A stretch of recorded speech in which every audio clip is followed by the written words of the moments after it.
नमस्कार, मैं हूं संध्या। एमबीसी नेशनल में आप सभी का स्वागत। पहले देख लेते हैं हेडलाइंस। न्यायमूर्ति संजीव खन्ना ने राष्ट्रपति भवन में भारत के 51वें मुख्य न्यायाधीश के रूप में ली शपथ। राष्ट्रपति द्रौपदी मुर्मू ने जस्टिस खन्ना को सीजेआई पद की शपथ दिलाई।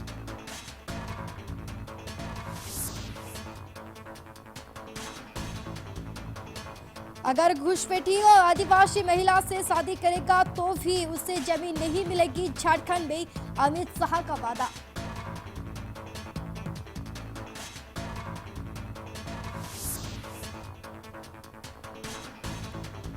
आरजीकर कांड दुष्कर्म और हत्या मामले में पूरक आरोप पत्र दाखिल करेगी सीबीआई। नार्को विश्लेषण से संदीप घोष का इनकार।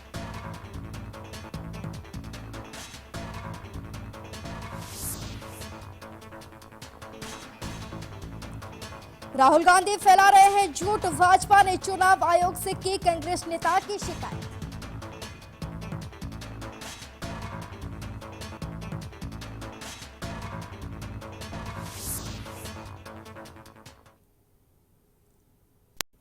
अब खबर विस्तार से। महाराष्ट्र और झारखंड में चुनाव से पहले भाजपा और कांग्रेस की जुबानी जंग तेज हो गई है। सोमवार को भाजपा ने चुनाव आयोग से कहा कि वो राहुल गांधी के द्वारा फैलाए जा रहे झूठ की निंदा करे और उन पर उचित कार्रवाई भी करे। केंद्रीय कानून मंत्री अर्जुन राम मेघवाल ने कहा कि चुनाव आयोग को अगले सप्ताह महाराष्ट्र में होने वाले चुनाव के लिए राहुल गांधी को प्रचार के दौरान झूठ बोलने पर फटकार लगानी चाहिए, उनकी निंदा करनी चाहिए और उन्हें भविष्य के लिए भी चेतावनी देनी चाहिए।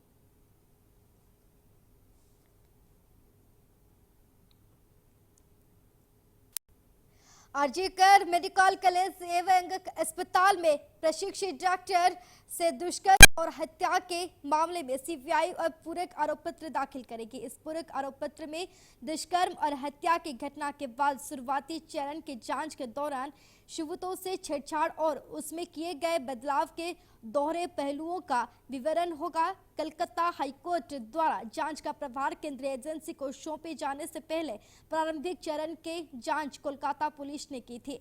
इस मामले में साजिशकर्ता के रूप में पूरक आरोप पत्र में जो दो नाम सामने आएंगे वो आरजीकर के पूर्व प्रिंसिपल संदीप घोष और टाला थाने के पूर्व प्रभारी अभिजीत मंडल के हैं।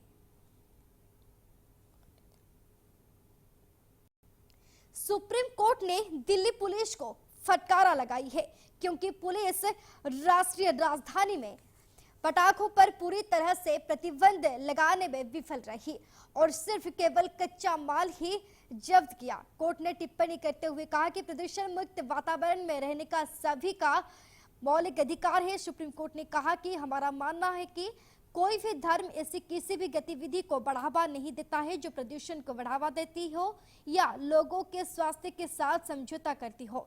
जस्टिस अवैस ओका और अंशिन जज मसीहा की पीठ ने दिल्ली पुलिस कमिश्नर को निर्देश दिया है कि पटाखों की बिक्री और निर्माण पर रोक सुनिश्चित करे। कोर्ट ने सभी पक्षों को तुरंत सूचित करने का निर्देश दिया है।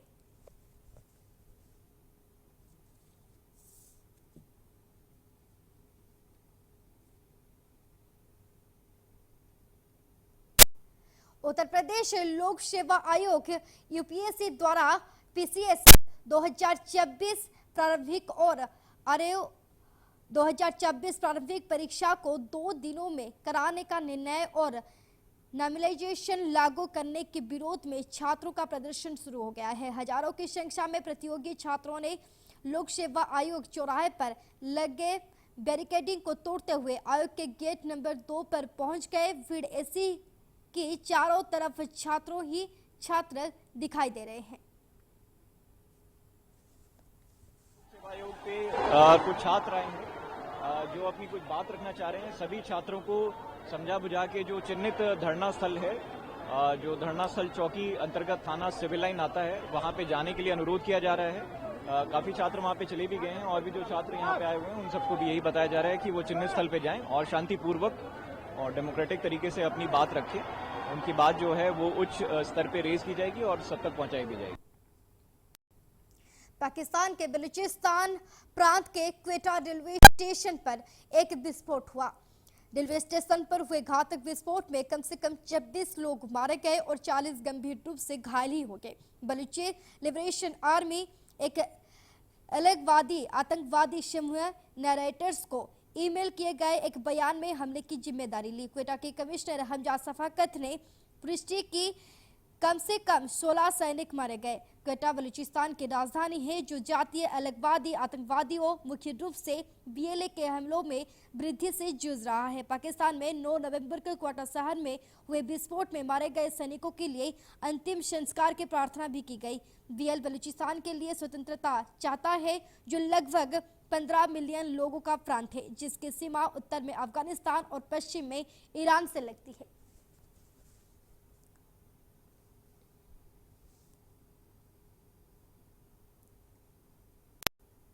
बड़ताल में श्री स्वामीनारायण मंदिर की 200वीं वर्षगांठ समारोह में पीएम मोदी ने जाति, धर्म, भाषा के आधार पर समाज को विभाजित करने का प्रयास करने वाले विभाजनकारी ताकतों को चेतावनी दी और उन्होंने देश से एकजुट होकर इन ताकतों को हराने की भी आग्रह किया। उन्होंने विश्व मंच पर उनकी बढ़ती मांग और ताकत पर प्रकाश डालते हुए भारत के युवाओं को वैश्विक कार्यबल के रूप में सशक्त बनाने पर जोर दिया। बड़ताल में श्री स्वामीनारायण मंदिर की 200वीं वर्षगांठ समारोह के अवसर पर एक कार्यक्रम को संबोधित करते हुए पीएम मोदी ने कहा, जाति, धर्म, भाषा, ऊंच नीच, पुरुष और महिलाओं, गांव के आधार पर समाज को बांटने की साजिश चल रही है और शहरों के लिए जरूरी है कि हम राष्ट्रीय शत्रुओं के इस प्रयास की गंभीरता को समझें, संकट को समझें और हम सबको मिलकर ऐसे कृत्य को हराना होगा। हमें मजबूत, सक्षम और शिक्षित बनाना होगा। विकसित भारत के लिए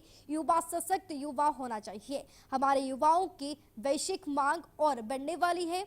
आज मैं विश्व के जितने भी नेताओं से मिलता हूं, अधिकतर नेता यही अपेक्षा करते हैं कि भारत का युवा, भारत की कुशल जनशक्ति, भारत के आईटी सेक्टर के युवाओं को अपने देश में जाकर काम करना चाहिए। पूरी दुनिया भारत के युवाओं की क्षमता से आकर्षित है।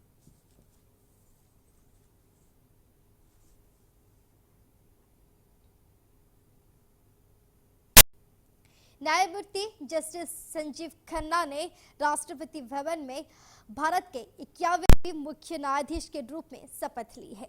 उन्होंने राष्ट्रपति द्रौपदी मुर्मू, पीएम नरेंद्र मोदी और अन्य गण्यमान्य व्यक्तियों के उपस्थिति में शपथ ली। राष्ट्रपति द्रौपदी मुर्मू ने जस्टिस खन्ना को सीजेआई पद की शपथ दिलाई।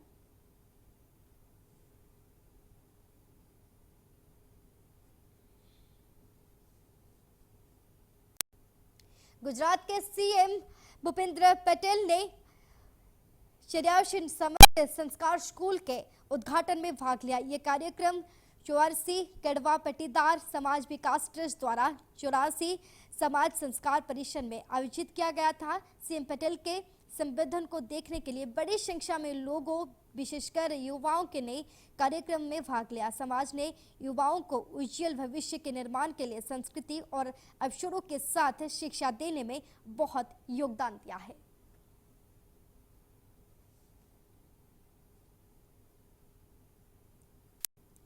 झारखंड में पहले फेज की वोटिंग से पहले सियासी पराहई है।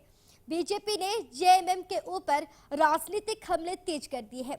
सोमवार को सरायकेला की एक जनसभा में केंद्रीय गृह मंत्री अमित शाह ने आदिवासियों की घटती आबादी का जिक्र करते हुए बड़ा ऐलान कर दिया है। अमित शाह ने कहा, आदिवासियों की आबादी घट रही है जबकि घुसपैठिए बढ़ रहे हैं। अगर बीजेपी की सरकार बने तो हम घुसपैठ को पूरी तरह से खत्म कर देंगे। बीजेपी के पूर्व राष्ट्रीय अध्यक्ष ने आगे कहा कि हम एक कानून लाएंगे जहां अगर कोई घुसपैठिया किसी आदिवासी महिला से शादी करता है तो भी उसे महिला की जमीन ट्रांसफर नहीं की जा सकेगी। अमित शाह ने झारखंड के मुख्यमंत्री और झारखंड के मुक्ति मोर्चा के स्टार प्रचारक हेमंत सोरेन पर भी निशाना साधा। अमित शाह ने कहा कि जिस तरह से चंपई सोरेन को अपमानित किया गया और मुख्यमंत्री पद से हटाया गया वो सही नहीं है। ये सिर्फ उनका नहीं बल्कि पूरे आदिवासी समुदाय का अपमान है।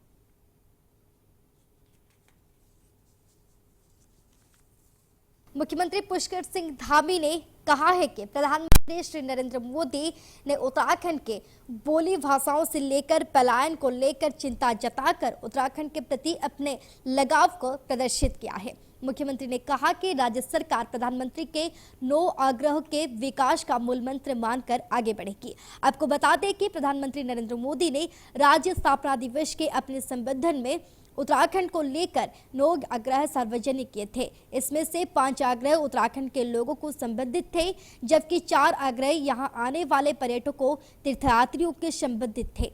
अब उत्तराखंड सरकार प्रधानमंत्री के आग्रहों को नीतियों का आधार बनाने जा रही है। मुख्यमंत्री पुष्कर सिंह धामी ने कहा कि प्रधानमंत्री ने उत्तराखंड की गढ़वाली, कुमायूनी, जोनसारी सहित सभी वैल्यूओं के संरक्षण पर जोर दिया है। साथ ही प्रवासियों से अपने गांव से संबंध बनाए रखने और अपने परंपरागत शैली के दीवारें वाले घरों के संरक्षण की अपील की है। मैं आज सभी पर्यटकों से भी 4 आग्रह करूंगा। पहला आग्रह है, जब भी आप हिमालय की गोद में पहाड़ों पर घूमने जाएं, स्वच्छता को सर्वोपरि रखें। इस प्रण के साथ जाएं कि आप सिंगल यूज प्लास्टिक का इस्तेमाल नहीं करेंगे।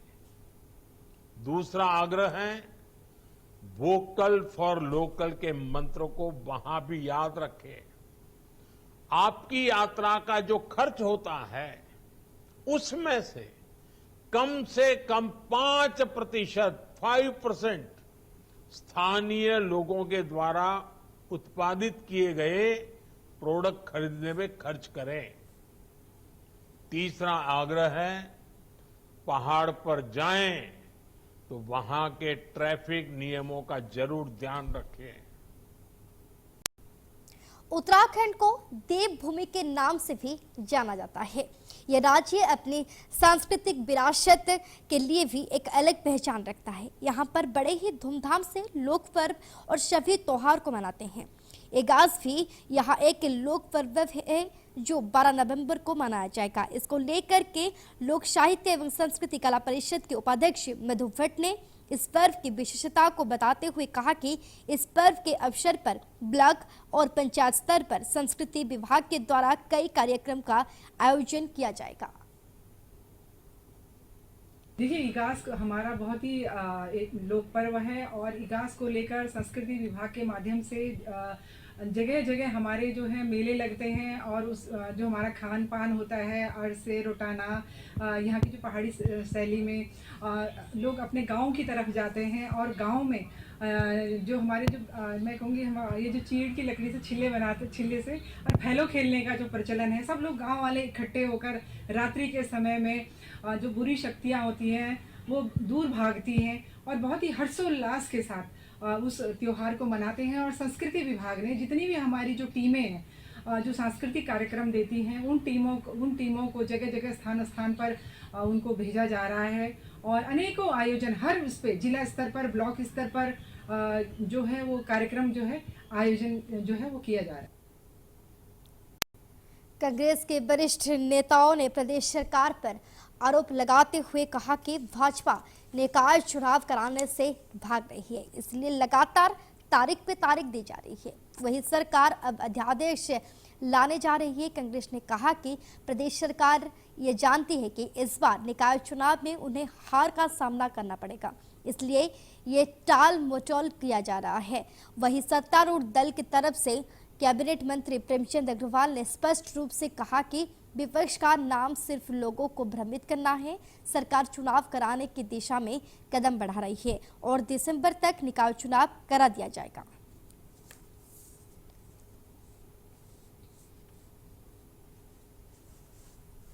विशेषकर अध्यादेश की आप बात कर रहे हैं, वो विषय ये है कि हमारे यहाँ हमने पिछले दिनों निर्णय लिया था कि जो चुनाव होंगे वो 2011 की जनसंख्या के आधार पर होंगे। आरक्षण का विषय जो आप जानते हैं कि जो हमारे एकल आयोग था, वीएस वर्मा साहब की अध्यक्षता में बना था, जिसकी रिपोर्ट सरकार ने स्वीकार की, कैबिनेट ने उसको पास किया। अब उसको अध्यादेश की शक्ल में इसलिए लाना कि आप जानते हैं कि अभी हमारे सामने विधानसभा का सत्र थोड़ा दूर है, तो उससे पहले अध्यादेश की फॉर्म में वो आएगा तत्पश्चात इसको लागू करेंगे, फिर हम लोग चुनाव कराने की। इसलिए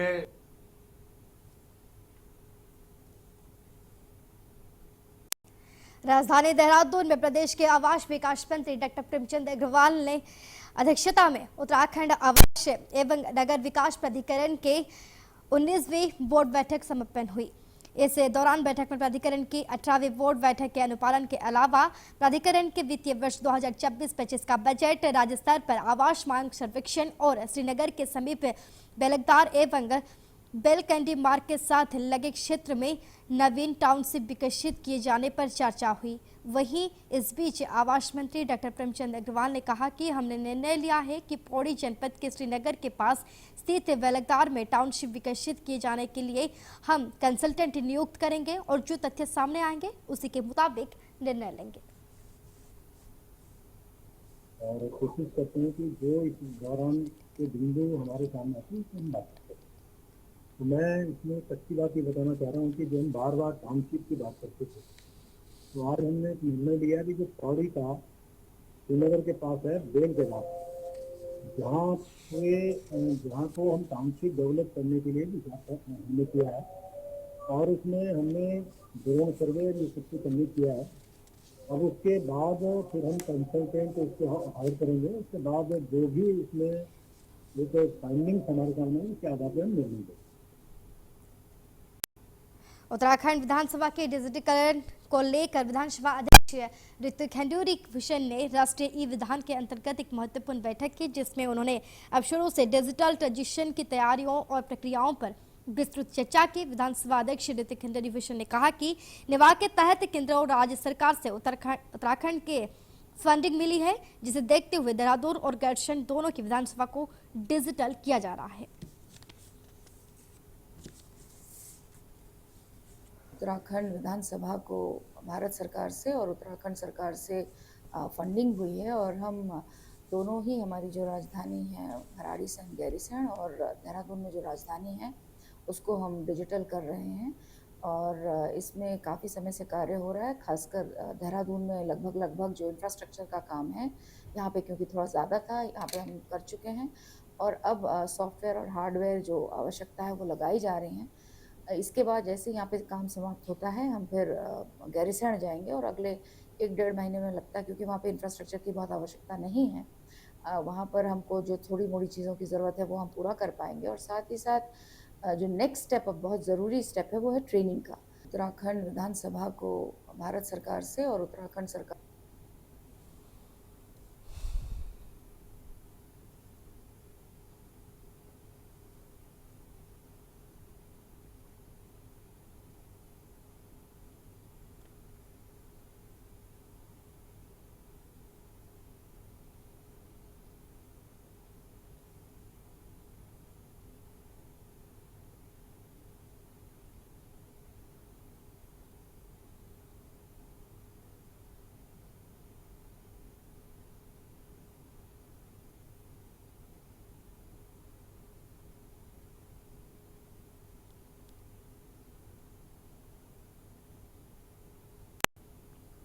केदारनाथ चुनाव के लिए भाजपा पूरी ताकत झोंक दी है।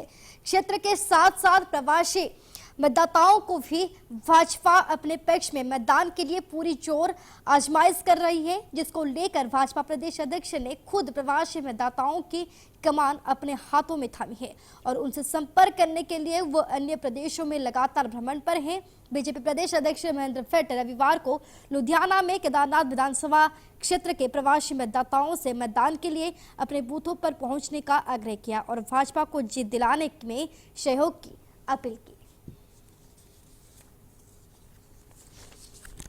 खासतौर पर उत्तराखंड के दृष्टिकोण जो पोस्ट बने हुए हैं वो देश के उन राज्यों में जहां भारतीय जनता पार्टी का में बड़ी संख्या में और के समाज के लोग वहां निवास करते हैं और हमारा प्रयास है कि केदारनाथ विधानसभा में आपदा के बाद अनेकों लोगों का पलायन हुआ है।